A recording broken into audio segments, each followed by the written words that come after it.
Dargaggeessa arrabni isaa hidhamee kan quraana malee waan biraa dubbachuu hin dandeenye waan ajab nama jechisiise.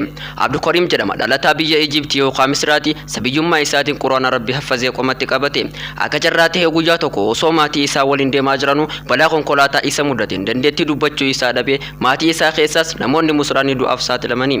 Abdulkariim eega balaan kun isa mudatee dandeettii afaaniin dubbachuu eega dhabee booda hospitaala guddaa gaggeeffamee qorannoon irratti godhame. Bu'aan qorannichaas Abdulkariim kana booda jecha tokko akka dandaheen dubbanne ta'uu ibsa.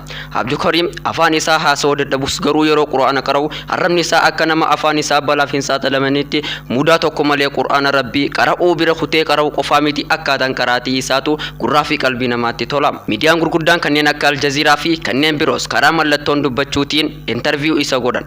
Mucaan kun yeroo yaada isaa milikataan ibsu akkas eegan balaa kanaaf saaxilamee afaan kiyya hidhamee abdii tokko dhabee booda guyyaa tokko anaa hirriba keessa jiru namni wahii manaa natti dhufee harka isaa gara quraanaatti qabee ashaara natti godhe.